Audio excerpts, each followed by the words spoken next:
Karena itu rendahkanlah dirimu di bawah tangan Tuhan yang kuat, supaya kamu ditinggikannya pada waktunya. Serahkanlah segala kekhawatiranmu kepadanya, sebab Ia yang memelihara kamu. Shalom warga kerajaan, selamat datang di GBI Rock Surabaya. Di minggu ketiga bulan Februari ini, saya berharap Anda semua dalam keadaan sehat dan tetap menjaga protokol kesehatan dan tetap antusias dalam beribadah. Bagi Anda yang baru pertama kali beribadah bersama kami ucapkan welcome to Rock Family. Ibadah hari ini akan disertai dengan perjamuan kudus. Bapak Ibu Saudara dapat mempersiapkan roti dan anggur perjamuan agar dapat mengikuti perjamuan kudus dengan baik. Dan firman Tuhan hari ini akan dilayani oleh Gembala Rock International Ministry dari Brisbane, yaitu Pastor Hani Yasaputra. Berikut beberapa informasi gereja untuk minggu ini. Telah dibuka pendaftaran Rock Journey Believer Class angkatan yang ke-13. Kelas akan dimulai pada tanggal 8 Maret setiap Selasa pukul 7 via Zoom. Terus ikuti episode terbaru dari podcast Kingdom Insight di YouTube channel Rock Surabaya setiap Selasa pukul 7.30. Kami mengajak jemaat untuk bersama-sama berdoa dan menyembah Tuhan dalam acara Kingdom Worship Night pada hari Jumat tanggal 25 Februari jam 7 di YouTube channel Rock Surabaya. Bagi jemaat yang rindu untuk menabur di dalam pekerjaan Tuhan, dapat memberikan persembahan melalui transfer ke nomor rekening gereja atau scan QR Code yang tertera berikut. Sebelum kita menaikkan pujian dan mendengar pengajaran firman Tuhan hari ini, mari kita saksikan suara Gembala.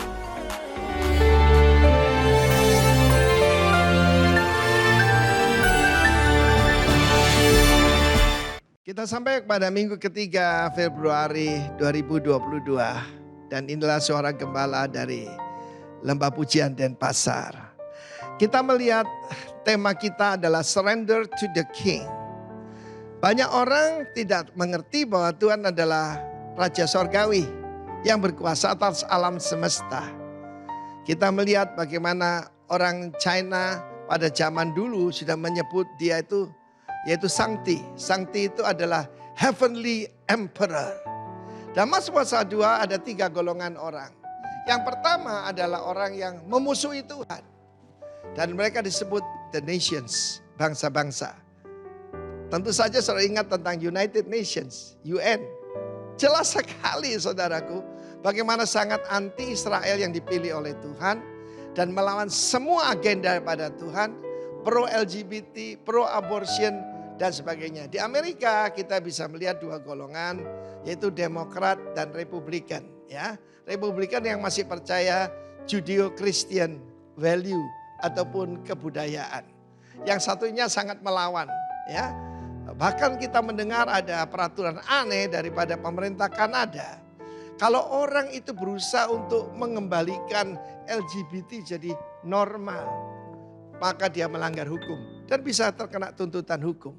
Saudara, mengapa bangsa-bangsa mereka-reka perkara yang sia-sia? Sia-sia itu. Dan mereka berkata, mari melepaskan diri daripada semua peraturan Tuhan. Firman Tuhan itu untuk kebaikan manusia, bukan belenggu saudara. Ya, bukan belenggu. Ini adalah di belakangnya tentu saja yang melawan Tuhan. Satan artinya yang memusuhi, yang melawan Tuhan. Lalu ada golongan yang kedua. Yang golongan kedua ini ketika Tuhan sudah menetapkan rajanya dilantik di Zion. Ya, Zion saudaraku Yerusalem ya.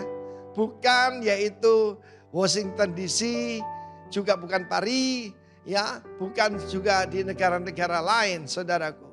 Ini bicara tentang Kristus yang diurapi, the anointed one, Mesias yang dilantik jadi raja. Anakku, putraku, aku telah memperanakkan engkau. Saudara tahu banyak yang mengatakan Allah itu tidak beranak dan tidak diperanakkan. Benar, dalam arti kata Allah tidak berhubungan seks dengan wanita manusia dan punya anak. Yesus bukan ya. Ini diputrakan itu putra mahkota saudara ya. Nah, golongan yang kedua ini diberkatakan oleh firman Tuhan, terimalah instruksi ya. kita melihat di dalam firman Tuhan, raja-raja bertindaklah bijaksana. Ayat 10, terimalah pengajaran hai para hakim dunia. Jadi mereka cuma menerima firman Tuhan sebagai nasihat. Kalau yang satu tadi menentang, yang kedua ini menerima nasihat. Cuma sebagai nasihat, tetapi bukan sebagai undang-undang. Kita harus mengerti dalam kerajaan, perkataan raja adalah undang-undang. Selalu diikuti oleh juru tulis di belakangnya. Dan apa saja kehendak daripada Tuhan, daripada raja harus digenapi. Let your kingdom come and your will be done on earth as it is in heaven. Tapi ada lagi golongan ketiga yang benar-benar surrender. Yaitu ayat selanjutnya, ya, beribadah kepada Tuhan. Ya, worship. Orang yang menyembah, serve the Lord with fear, rejoice with trembling. Ya, dan mencium kakinya. Cium kakinya dengan gemetar. Supaya jangan murka dan kamu binasa di jalan. Sebab mudah sekali murkanya menyala. Tetapi berbahagialah semua orang yang berlindung padanya. Tuhan Yesus adalah Raja yang tidak bisa dipermainkan. God is not to be mocked. Tuhan tidak bisa dilecehkan. Ya, sejak awal tahun ini saya berkata, celakalah orang yang gegabah. Pelayanan gegabah. Dalam keluarga sembarangan. Ngomong sembarangan. Waduh, saudaraku berbahaya. Ciumlah kakinya. Saudaraku, cium kaki itu tanda apa? Surrender. Minggu yang lalu kita bicara tentang satu kunci luar biasa, itu surrender. Jadi jangan jadi musuhnya Tuhan. Jangan cuma terima nasihat, terima instruksi, tetapi mencium kakinya. Tuhan memberkati. Di dalam yang mencium kakinya, maka engkau akan berbahagia. Sebab kita minta perlindungan. Seperti Ruth kepada Boaz. Dan sebagai kita kepada Sang Raja kita. Tuhan memberkati kita. Amin. Demikian suara gembala minggu ini. Kiranya bisa menjadi berkat bagi kita. Mari kita berdoa. Tuhan, terima kasih atas berkat-Mu yang sangat luar biasa dalam kehidupan kami. Kami percaya firman-Mu hari ini Tuhan dapat membuat kami menjadi lebih mengenal pribadi-Mu.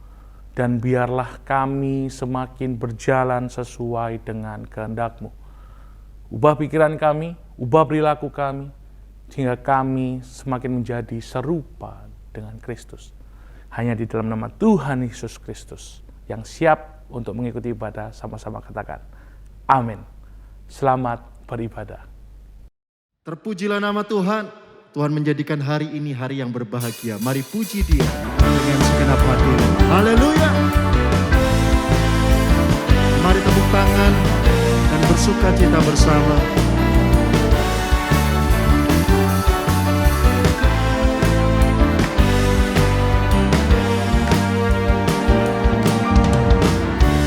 Hari ini hari yang telah dijadikan Tuhan. Mari kita bersuka.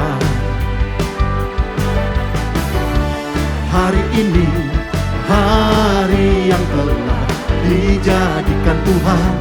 Mari kita bersuka di dalam Tuhan. Bersuka di dalam Tuhan. Oh, oh. Bersuka. Bersuka dalam Tuhan, mari bersuka, bersuka citalah. Bersuka, bersuka dalam Tuhan, sekarang bersuka, bersuka citalah. Mari bersuka cita.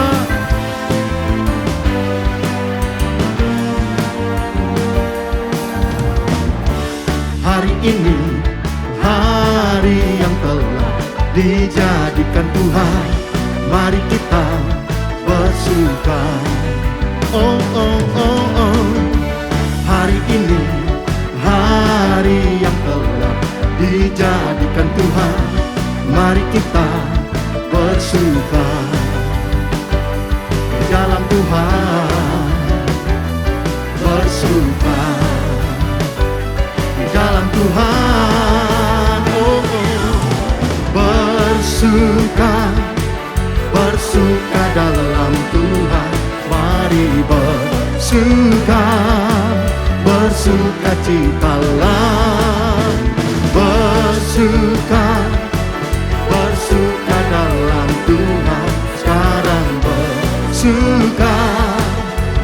bersukacitalah.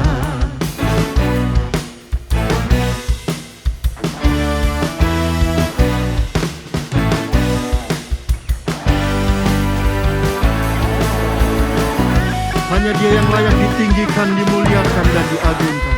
Mari bersukacita.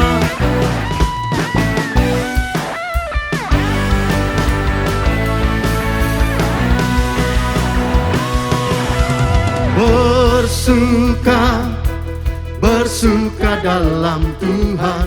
Mari bersukacitalah. Bersuka dalam Tuhan. Sekarang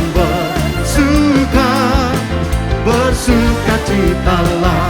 Sekarang bersuka. Sekarang bersuka. Sekarang bersukacitalah.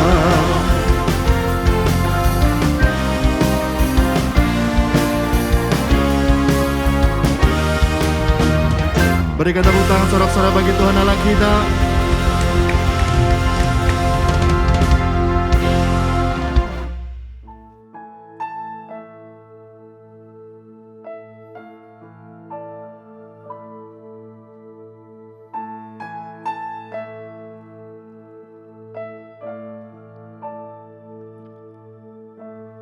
Yang ku sembah hanya Yesus, yang ku puja hanya Yesus, yang ku sanjung hanya Yesus, sebab Kau Allahku.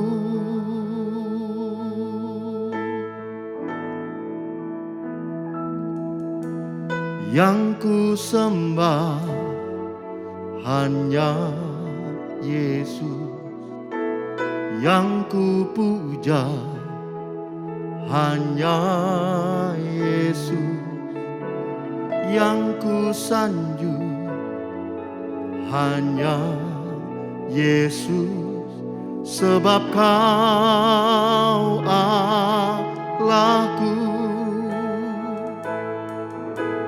Yesus,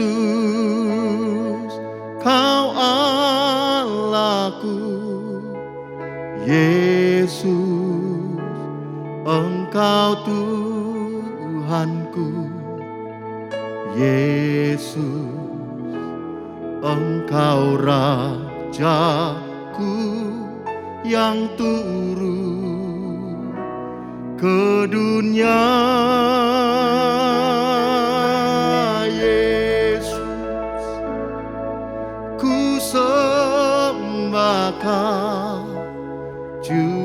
Curahkan Roh Kudus-Mu, kini aku menyembah, masuk hadirat-Mu.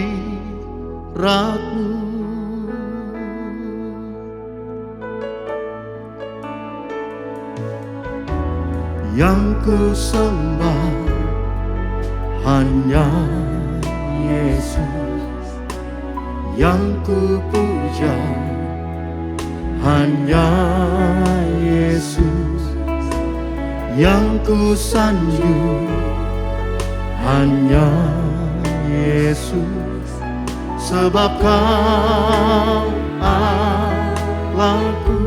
Mari bersama katakan. Yang ku sembah hanya Yesus, yang ku puja hanya Yesus, yang ku sanjung hanya Yesus, sebab Kau Allahku. Yesus, Kau Allahku. Yesus, Engkau Tuhanku. Yesus, Rajaku yang turun ke dunia. Yesus, ku sembahkan, curahkan Roh Kudus-Mu. Kini aku menyembah, masuk hadirat-Mu.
Allah mulia, Kau layak ditinggikan, layak diagungkan selamanya. Kami menyembah-Mu, Kau Allahku. Kau kami sembah Tuhan, Raja mulia. Hosana bagi-Mu, segala pujian. Allah Maha Kudus, layak ditinggikan. Sembah bagi-Mu, Allah mulia, Allah yang dahsyat perkasa, Allah yang layak ditinggikan. Yesus kami sembah, nama-Mu mulia, nama-Mu ajaib, nama-Mu agung yang layak disembah. Oh,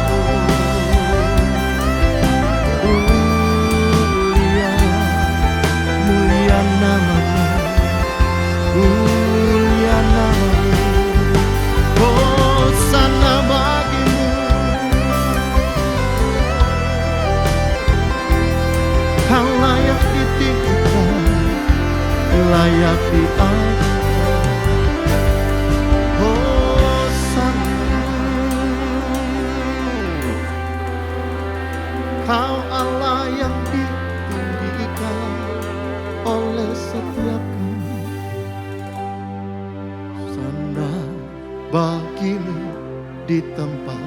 yang maha tinggi.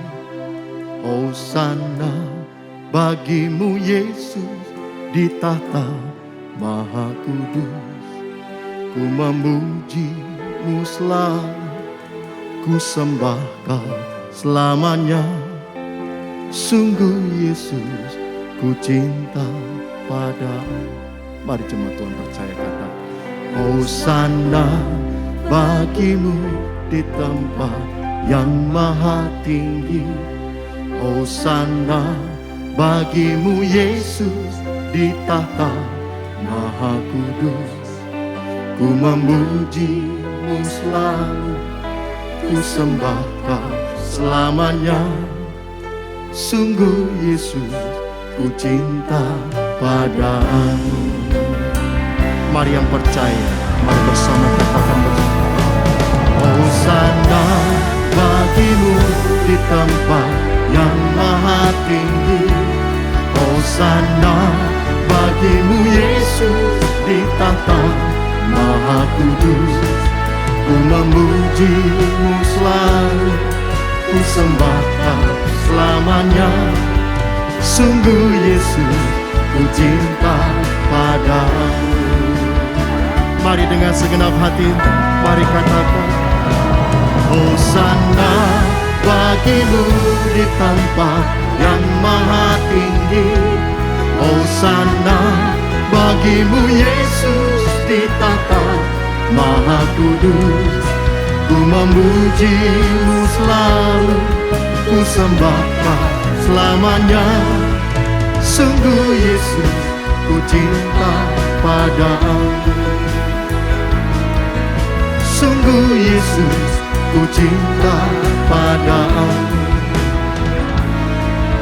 Sungguh Yesus, ku cinta padamu.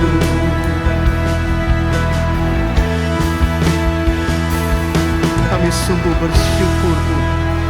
Terima kasih buat kasih setia-Mu bagi setiap kami. Dan kami rindu mendengarkan suara-Mu secara pribadi berbicara kepada setiap kami. Mari berbicara Tuhan lewat firman-Mu. Kami siap mendengarnya. Di dalam nama Tuhan Yesus kami berdoa dan mengucap syukur. Amin. Good morning everyone. Selamat pagi dan belum telat rasanya untuk mengucapkan selamat tahun baru untuk keluarga GBI Rock Surabaya. Hari ini saya ada satu message yang tentunya akan memberkati kita semuanya, karena itu sudah memberkati saya, dan saya ingin juga berkat ini untuk saudara alami. Karena saya mengerti bahwa the purpose of life is not to win, but to grow and to share. Jadi tujuan hidup itu bukanlah untuk selalu menang, tetapi yang jelas adalah untuk bertumbuh dan untuk berbagi. Hari ini saya akan berbagi. Kalau judul, maka judul yang saya akan pakai adalah Surrender and Supply. Surrender and Supply. Bicara tentang tema bulan ini adalah Surrender to the King. Saya yakin percaya bahwa satu hal, kalau kita lihat dari kata-kata surrender ini di Webster Dictionary, maka artinya adalah kita menyerah kepada lawan yang selama ini kita musuhi, kemudian kita mengambil ataupun tunduk kepada otoritas itu. Bukan itu yang saya ingin sharingkan kepada saudara mengenai arti daripada surrender itu. Tetapi kita akan ambil dari Kingdom Dictionary mengenai surrender itu. Tetapi sebelum itu mari kita berdoa terlebih dahulu.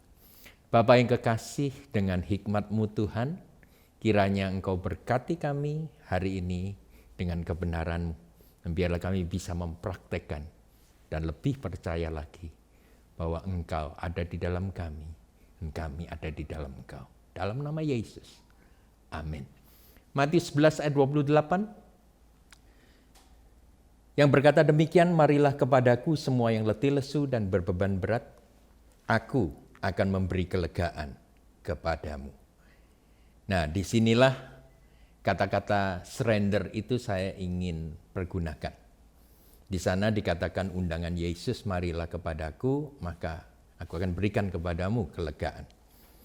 Nah, surrender menurut Kingdom Dictionary adalah, bahasa Indonesianya adalah berserah. Ya, bukan menyerah, bukan bendera putih, tapi berserah. Nah, berserah itu artinya adalah memberi segalanya kepada Tuhan. Memberi segalanya kepada Tuhan. Tidak lagi menghukum diri sendiri dengan berat. Kadang-kadang kita bisa merasa hebat, kadang-kadang kita bisa merasa gagal. Either way, saya tidak tahu keadaan Anda merasa hebat atau merasa gagal. Tetapi biarlah saudara tidak menghukum diri sendiri dengan berat, tetapi Anda menjawab tuntutan dari jiwa kita itu dengan lari kepada Tuhan. Itu artinya kita berserah, memberikan segalanya kepada Tuhan. Arti yang kedua, berserah itu adalah kehilangan hak mengatur diri sendiri. Kehilangan hak mengatur diri sendiri. Ya, tidak berusaha lagi untuk fix ourselves. Tidak berusaha untuk memperbaiki diri sendiri dengan kekuatan manusiawi kita. Melainkan kita sekali lagi berserah kepada Tuhan, mengambil firman kebenarannya, dan biarlah firman Tuhan itu yang mentransformasi kehidupan kita, supaya kita tahu mana kehendak Allah yang baik dan yang sempurna dan yang berkenan kepada Dia. Yang ketiga artinya adalah datang kepada Tuhan, berserah ataupun surrender, datang kepada Tuhan dengan sebagaimana adanya. Saudara, kita tidak mungkin bisa squeeze kehidupan kita dari bagian yang sudah mati ataupun bagian yang belum dihidupkan oleh Tuhan. Di mana dikatakan pada waktu kita berdosa, roh kita itu mati. Dan bagaimana mungkin kita bisa squeeze roh yang mati itu sehingga mendatangkan ataupun memberikan sesuatu yang baik. Kita perlu berserah. Kita perlu datang kepada Tuhan dengan sebagaimana adanya. Karena roh Tuhanlah roh yang memberikan kehidupan itu kepada kita. Nah, itu penting untuk kita ketahui bahwa ketika kita surrender to our King, Christ Jesus, saudara akan mendapatkan supply itu. Berserah itu bukan saja satu pengalaman, pengalaman saja. Misalnya saudara dibaptis, misalnya saudara menyerahkan kehidupan ini sekali saja kepada Tuhan. Tetapi sebenarnya saudara, dalam praktek kehidupan kita keseharian, berserah itu dari pengalaman dari hari ke hari.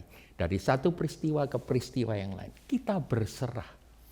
Bahkan lebih baik lagi sebenarnya saudara mengundang Yesus untuk ikut campur dalam segala perkara kehidupan Anda.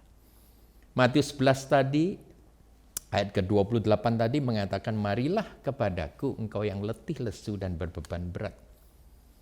Letih lesu, suatu keadaan, saudara. Yang saya percaya adalah banyak daripada kita dalam masa pandemi yang berlangsung 2 tahun dan belum selesai. Saya harapkan Omikron tidak merajalela di Surabaya. Tetapi biarlah saudara hidup bijaksana. Rest in home is better rather than rest in peace. Itu jelas membutuhkan self-control. Saudara perlu mengendalikan diri sendiri, kalau tidak penting jangan keluar. Tidak musimnya holiday, walaupun kenyataannya anak-anak mungkin holiday juga. Bijaksanalah. Menantikan waktu yang lebih tepat itu jauh lebih baik. Baik, letih lesu adalah kebanyakan daripada kita letih lesu itu akibat daripada usaha untuk memenangkan situasi yang terburuk. Ada beberapa di antara saudara yang memang benar-benar sudah letih lesu. Di Arab mungkin. Nah, kenapa kita bisa letih lesu? Karena ada standar bagi setiap daripada kita. Di dalam pikiran kita, di dalam benak kita. Kita harus menjadi seperti itu. Berapa banyak daripada kita yang selalu gagal dengan resolusi tahun baru. Nggak mau makan banyak, harus kurang 10 kilo dan lain sebagainya. Tetapi begitu menyentuh tahun depan lagi tetap bahkan lebih lagi. Ada satu standar. Istilahnya apa yang kita harus menjadi. Ada status standar juga yang memacu kita untuk apa yang seharusnya kita telah capai pada hari ini. Kita lihat teman-teman kita, wow, mereka jauh lebih maju. Anda mulai kecewa dengan diri sendiri. Itulah yang menyebabkan letih lesu. Standar juga apa yang seharusnya kita kerjakan, yang tidak kita kerjakan. Ya, penyesalan di kemudian hari. Nah, itulah yang seringkali membuat kita letih lesu. Ketika kita bandingkan antara standar dan keadaan kita hari ini. Dan seketika itu juga pergumulan terjadi di dalam benak saudara. Untuk saudara menggapai apa yang menjadi idealnya, apa yang menjadi janji Anda. Nah, itu yang seringkali membuat kita menjadi letih lesu. Untuk mereka, untuk kalian yang mengalami keadaan letih lesu ini, firman Tuhan mengundang Anda buat datang kepada Kristus. Keadaan yang kedua dari Matius 11 itu dikatakan letih lesu dan berbeban berat. Beban berat. Anda hari ini dalam keadaan rawan oleh karena beban yang menumpuk, kekhawatiran yang memuncak, tuduhan dari dalam jiwa yang memukul diri sendiri. Mungkin juga sistem iman percaya yang kita buat sendiri, buatan Anda, made by self, yang menekan semangat hidup. Kadang-kadang kita punya standar, kita punya pemikiran, kita punya pengharapan yang tidak sesuai dengan apa yang ada di benaknya Tuhan, di dalam firman Tuhan. Itulah yang membuat beban ekstra di dalam kehidupan kita. Ketika Anda harapkan apa yang akan terjadi, tetapi terjadi tidaklah sesuai dengan apa yang saudara harapkan, maka kecewalah Anda. Beban Anda ambil lagi dari luar. Terkadang beban berat itu juga kita ingin menjadi Superman, Wonder Woman, Super Dad, Super Mom. Yang tidak mau kelihatan gagal di mata anak-anaknya. Itu berat, saudara. Itu seperti beban ekstra dalam kehidupan ini. Bahkan terkadang Anda sudah memberikan segalanya. Bahkan tidak ada yang tersisa lagi dalam diri Anda. Bahkan untuk diri sendiri aja tidak tersisa. Itu merupakan satu beban ekstra lagi. Tetapi kita tidak berlama-lama dengan keadaan yang letih lesu dan berbeban berat. Tuhan selalu katakan, Yesus katakan begini, I will give you rest. Bicara tentang supply, saudara. Ya, dalam terjemahan King James Version dikatakan I will give you rest. Tetapi dalam terjemahan Gerikanya, bahasa aslinya sebenarnya kata-kata give itu tidak ada. Jadi I will rest you. Kalau kita berikan, saudara, ada sesuatu yang kita harus berikan dari tangan Tuhan begitu kepada kita, dan kita harus memeliharanya. Kita harus memeliharanya, kita harus menjaganya, kita harus menyimpannya baik-baik. Supaya kita tidak kehilangan apa yang dari Yesus itu. Ada sesuatu yang keluar dari Yesus, tapi bukan Yesusnya. Tetapi kalau Tuhan katakan, I will rest you, berarti dia berikan keseluruhan dirinya. Saudara. Terjemahannya secara bebas saya gunakan begini. Come to me, all you who labor and are heavy laden, and I will rest you. I'm the one that does the resting of your soul life, and you will find rest to your souls. Jadi Tuhanlah yang memberikan kelegaan itu, peristirahatan itu kepada kita semuanya. Bukan usaha kita. Makanya punya Yesus itu adalah supply, abundant supply everything. Aku yang akan melakukan peristirahatan jiwamu. Dan kamu akan menemukan ketenangan bagi jiwamu. Itu Google Translation. Nah, kalau kita mau menemukan satu supply daripada Tuhan, saya ingin saudara, ini adalah inti daripada message saya. Saudara mungkin lakukan ini bisa tiap minggu, bisa tiap bulan sekali. Saya tidak tahu di kebiasaan gereja saudara. Tetapi ada satu konsep yang saya ingin berikan kepada saudara sebagai take away. Saudara bisa praktekkan. Ya, mengenai perjamuan kudus. Roti dan anggur. Ini yang saya katakan a holy meal. Apa hubungannya dengan surrender kita dan supply daripada Tuhan? Oh, ada semuanya, saudara. Ya.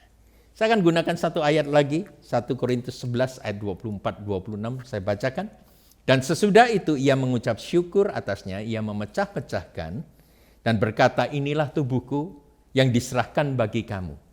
Perbuatlah ini menjadi peringatan akan aku. Kita didorong untuk berbuat. Kita didorong untuk mengingat Kristus. Demikian juga ia mengambil cawan sesudah makan. Lalu berkata, cawan ini adalah perjanjian baru yang dimeteraikan oleh darahku. Perbuatlah ini setiap kali. Wow. Bukan sekali saja dalam setahun ataupun sekali dalam setiap bulan. Tetapi setiap kali. Seolah-olah dorongan ini katakan, ya, lakukan sesering mungkin. Setiap kali kamu meminumnya menjadi peringatan akan aku. Sebab setiap kali kamu makan roti ini, ya, kamu makan roti ini dan minum cawan ini, kamu memberitakan kematian Tuhan sampai ia datang. Memberitakan kematian Tuhan 2000 tahun yang lalu sampai ia datang kembali.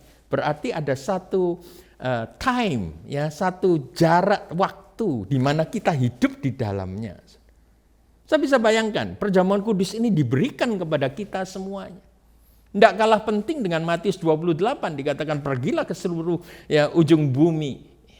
Beritakan kabar baik ini, muridkan seluruh bangsa. Ini adalah berkat yang seringkali kita tidak mengerti. Kita ikut perjamuan kudus di gereja kita masing-masing, tetapi tanpa pengertian yang baik, tanpa menerima berkat daripada perjamuan kudus itu. Nah, firman Tuhan katakan, setiap kali kamu melakukan hal ini, kamu memberitakan kematian Kristus dan sampai kepada ia datang kembali. Iman kita itu berdasarkan dua fondasi kebenaran ini, kematian dan kebangkitan Kristus. Saya harapkan saudara katakan amin. Kematian dan kebangkitan Kristus. Uniknya saudara di dalam Alkitab Perjanjian Baru itu, saudara akan temukan begini, menjelang kematian Kristus di kayu salib, the Last Supper, di sanalah Yesus sendiri mengatakan kepada murid-muridnya, lakukan ini untuk menjadi peringatan akan aku. Ia makan bersama dengan murid-muridnya. Ia menegaskan bahwa ini adalah tindakan mengingat dia dan pekerjaan yang dia sudah lakukan di atas muka bumi. Nah, kita hidup saudara hari ini dan bertindak hari ini dikarenakan kenangan masa lalu ataupun produk daripada masa lalu. Semua daripada kita dicetak daripada masa lalu kita. Bagaimana kita ada hari ini adalah akibat kita dibesarkan daripada keluarga di mana kita bertumbuh. Nah, itu bicara tentang kenangan, bicara tentang masa lalu, bicara tentang memorial. Nah, saudara, perjamuan terakhir ataupun Last Supper ini menjadi satu gambaran, ya, ingatan akan identitas kita sebagai murid Kristus. We are the disciples of Christ. Kita murid Kristus karena kita diundang makan dan minum darah dan daging daripada Kristus sendiri. Saya tidak bicara kanibalisme, tetapi ini suatu figuratif, suatu simbol. Nah, kita sekarang ada di atas muka bumi ini, kita melayani Raja. Hubungan kita di setiap dimensi kehidupan kita sebagai anak Tuhan semuanya disesuaikan, ya, untuk menjadi berkenan oleh kenyataan karena Yesus telah mati bagi dosa kita, bagi pelanggaran kita. Dan pada hari yang ketiga dia dibangkitkan dari kepada kematian. Seringkali orang Kristen mengatakan demikian. Wah, itu kemenangan kita. Jelas kemenangan kita.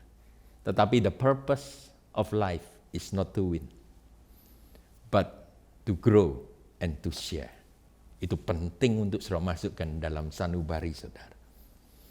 Kalau sedemikian penting kenyataan bahwa kematian dan kebangkitan Kristus itu, dan dia ilustrasikan pada murid-muridnya di Last Supper, perjamuan akhir itu. Maka Yesus sendiri menegaskan begini, setiap kali kita melakukan perjamuan kudus, kita selalu mengingat kemenangan Kristus di atas kayu salib dalam roti dan anggur ini. Ini bukanlah satu tradisi gerejawi ataupun peringatan yang sekejap, memorial ataupun memori yang sekejap saja tetapi mudah kita lupakan. Perjamuan kudus bukanlah sekedar peringatan, melainkan supply berkat Tuhan jauh lebih besar dari apa yang saudara bisa bayangkan. Kristuslah yang menjadi tuan rumah dalam perjamuan kudus. Pada waktu gembala saudara mengangkat roti dan anggur, saudara secara roh Kristuslah yang memberikan roti dan anggur ini kepada kita semuanya. Rohnya hadir saat itu. Kristuslah yang menjadi tuan rumah dalam perjamuan kudus. Kristus hadir pada waktu kita melakukan perjamuan kudus. Apalagi yang kita gentarkan, apalagi yang kita risaukan kalau Kristus hadir dan dia memberikan supply ini. Makanlah dan minumlah. Saudara masih ingat kejadian kedua murid yang berjalan menuju ke Emmaus itu di Lukas 24. Menyingkat cerita di mana Kleopas dan seorang murid lainnya itu sedang mengingat apa yang Yesus pernah katakan. Mengingat cerita, kisah yang di mana mereka sedang melayani bersama-sama. Dan akhirnya mengingat bahwa Yesus akhirnya mati di kayu salib. Sedih. Tetapi tanpa sadar Kristus hadir pada waktu itu. Bahkan ketika mereka mengundang Kristus masuk ke dalam ruangan makan mereka. Ketika Kristus memecah-mecahkan roti, terbukalah mata mereka. Berarti setiap kali kita memecahkan roti dan minum dari cawan, Kristus hadir. Hadirat Kristus yang menyebabkan kita hidup dalam kasih karunia. Multiplied grace. Plus memampukan kita untuk berserah kepada Sang Raja. Tidak mau-maunya diri sendiri. Gereja sudah menelantarkan perjamuan kudus ini arti yang sebenarnya. Mereka tetap melakukan entah berapa kali dalam setahun. Tetapi yang jelas adalah mereka mengabaikan meaning ataupun arti daripada perjamuan kudus. Perjamuan kudus bukanlah sebuah dongeng dari masa lalu ataupun cuma simbolis penyembahan. Tetapi perjamuan kudus merupakan mujizat kebenaran. Mujizat kebenaran. Yohanes 15 ayat 5 mengatakan demikian. Akulah pokok anggur yang benar. Dan kamu adalah ranting-rantingnya. Barang siapa tinggal di dalam aku dan aku di dalam dia, ia berbuah banyak. Sebab di luar aku, kamu tidak dapat melakukan apa-apa. Barang siapa tinggal di dalam aku dan aku di dalam dia, ia akan berbuat banyak. Yohanes 6 ayat 56-57. Dikatakan begini, barang siapa makan dagingku dan minum darahku, ia tinggal di dalam aku dan aku di dalam dia. Sama seperti Bapa hidup mengutus aku dan aku hidup oleh Bapa, demikian juga barang siapa yang memakan aku hidup oleh aku. Berarti kalau kita ini mau berbuah banyak, kehidupan rohani ini bisa ditunjang, bisa disokong, bisa dilindungi, bisa diteruskan oleh Roh Allah. Kita harus mengerti apa artinya tinggal di dalam dia dan dia di dalam kita. Yohanes 6 jelas sekali mengatakan, barang siapa makan dagingku dan minum darahku, ia tinggal di dalam aku dan aku di dalam dia. Nah, hari ini saudara tahu jelas, setiap kali saudara pegang roti, setiap kali saudara pegang cawan, saudara hidup di dalam Dia. Dan Dia hidup di dalam kita semua. Perjamuan kudus memberikan pengalaman yang nyata dari suplai kasih karunia Tuhan yang berlimpah-limpah. Melalui perjamuan kudus juga kita menjumpai Tuhan dalam satu mujizat di mana pengalaman lain, pengalaman kekristenan kita ini tidak menyediakan perihal itu. Sebagaimana baptisan selam mungkin, ya, merupakan satu panggilan bagi kehidupan baru bagi iman percaya kita. Dicelupkan ataupun ya, dibenamkan dalam air, kemudian dibangkitkan. Itu merupakan satu simbol yang lama berlalu dan yang baru sudah ada. Begitu juga partisipasi dalam perjamuan kudus.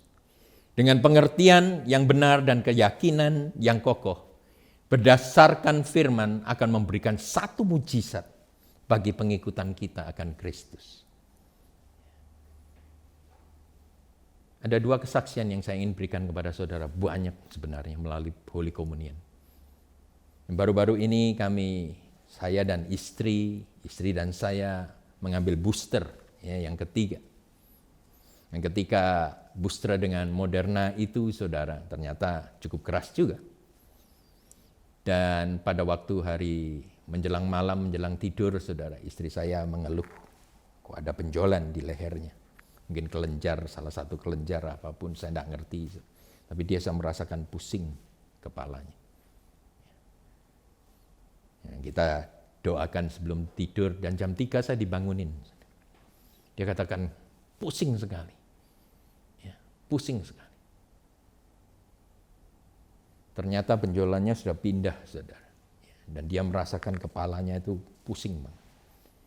Saya katakan kepada dia begini, mau enggak saya panggilkan ambulans atau kita berdoa terlebih dahulu, kita perjamuan kudus. Menyingkat cerita, dia mengambil keputusan yang kedua. Tidak memanggil ambulans terlebih dahulu, tapi kita datang kepada Tuhan, kita berserah kepada Tuhan. Saya layani dia dalam perjamuan kudus. Dan saya percaya satu hal, dikatakan barang siapa makan tubuh Kristus, minum darahnya, dia akan hidup oleh aku. Saya menginginkan istri saya tidak akan mati, melainkan dia hidup. Selesai perjamuan kudus, kita berdoa, saya tanya lagi, mau panggil ambulans? Dia katakan, kita percaya.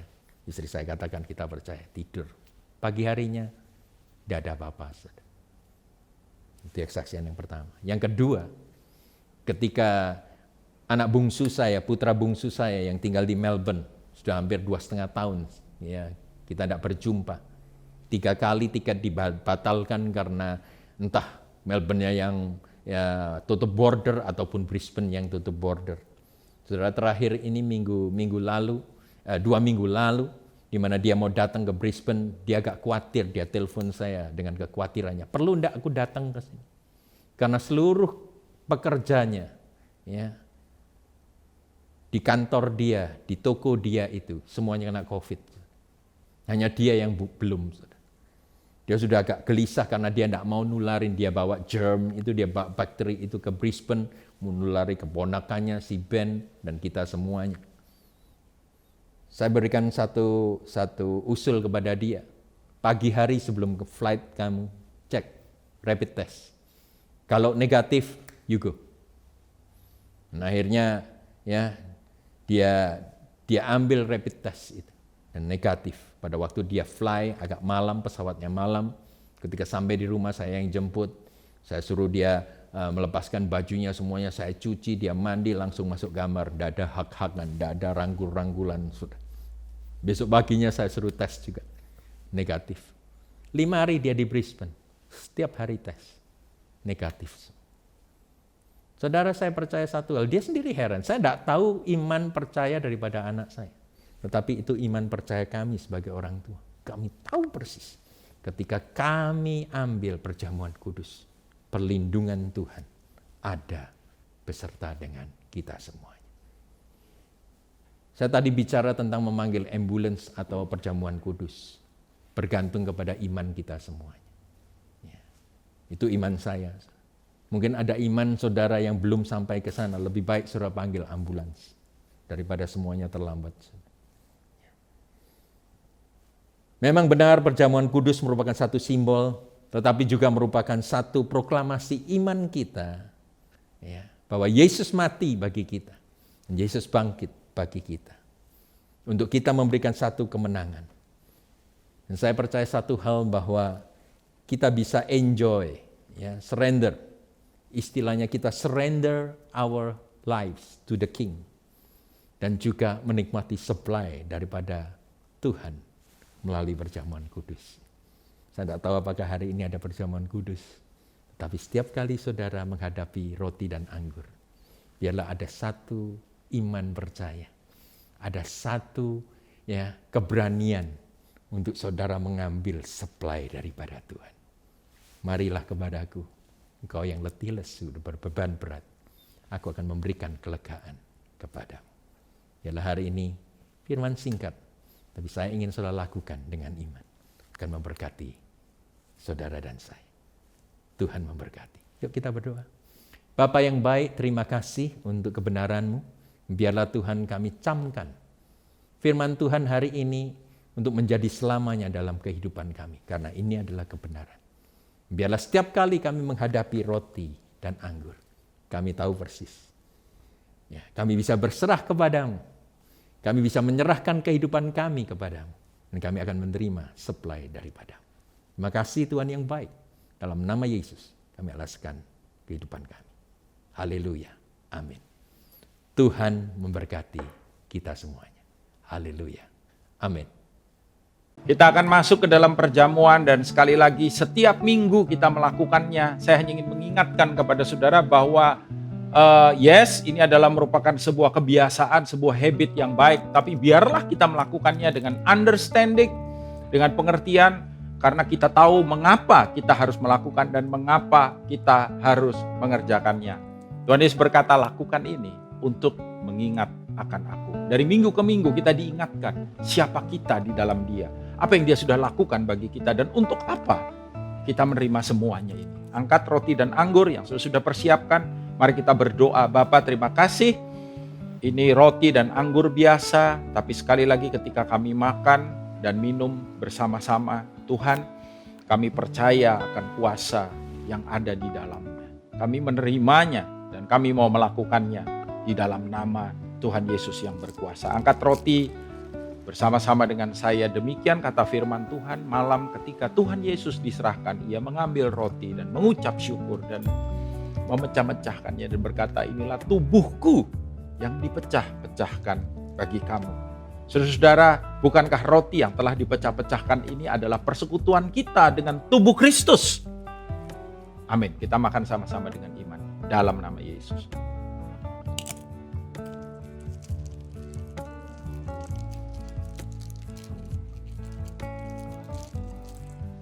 Angkat cawan bersama-sama dengan saya. Demikian juga ia mengambil cawan yang berisi anggur. Lalu berkata, inilah cawan perjanjian baru yang dimeteraikan oleh darah. Darah penebusan yang dicurahkan untuk menghancurkan dosa dan kutuk dosa dalam hidup kita. Sehingga kita hidup di dalam berkat yang daripada Dia. Karena itu saudara, bukankah cawan pengucapan syukur yang di atasnya kita ucapkan syukur. Ini ada persekutuan kita dengan darah Yesus. Amin. Minum sama-sama dalam nama Yesus. Terima kasih Tuhan. Bersyukur untuk putra-Mu yang Kau karuniakan bagi kami semua, yang membuka jalan untuk kami boleh Tuhan mengerti, memahami, dan membawa kebenaran-Mu ada dalam kehidupan kami. Dan boleh kami hidup dituntun dan dipimpin oleh Roh-Mu yang kudus. Dan boleh memiliki kehidupan yang berarti, bermakna, tetapi juga berguna untuk pelebaran kerajaan-Mu dan untuk kemuliaan di atas muka bumi ini. Kami percaya ketika kami meninggalkan dunia yang fana ini, kami ada dalam kekekalan bersama dengan Engkau. Terima kasih dan ucap syukur untuk semuanya ini. Angkat tangan saudara. Dan biarlah kiranya semua berkat kerajaan, berkat dari Sang Raja boleh turun untuk setiap saudara yang akan memimpin dan menuntun dan menyertai dan membawa hidup saudara berjalan dari iman kepada iman, kasih karunia kepada kasih karunia, kekuatan kepada kekuatan, kemenangan kepada kemenangan, bahkan kemuliaan kepada kemuliaan hari ini sampai Maranatha kedatangan yang kedua kali. Di dalam nama Tuhan Yesus percaya diberkati, katakan sama-sama amin. Selamat hari Minggu, saudaraku, minggu yang baru, minggu yang lebih diberkati daripada minggu yang sebelumnya. Tuhan menyertai saudara. Haleluya. Terima kasih sudah beribadah bersama dengan kami di GBI Rock Surabaya. Kami percaya kita semua diberkati pada ibadah hari ini. Bagi jemaat yang memerlukan bantuan doa, informasi komsel, dan pelayanan lainnya, dapat menghubungi nomor hotline Rock Surabaya. Dan ibadah kita minggu depan akan dilayani oleh Gembala Senior Gereja Kemuliaan Sion Light to the Nations, Pastor Leonardo Syamsuri. Mari kita juga share link ibadah ini agar bisa menjadi berkat bagi lebih banyak orang. Dan jangan lupa untuk follow, like, and subscribe semua sosial media Rock Surabaya. Akhir kata, saya Andri Setiawan. Happy Sunday and God bless you all.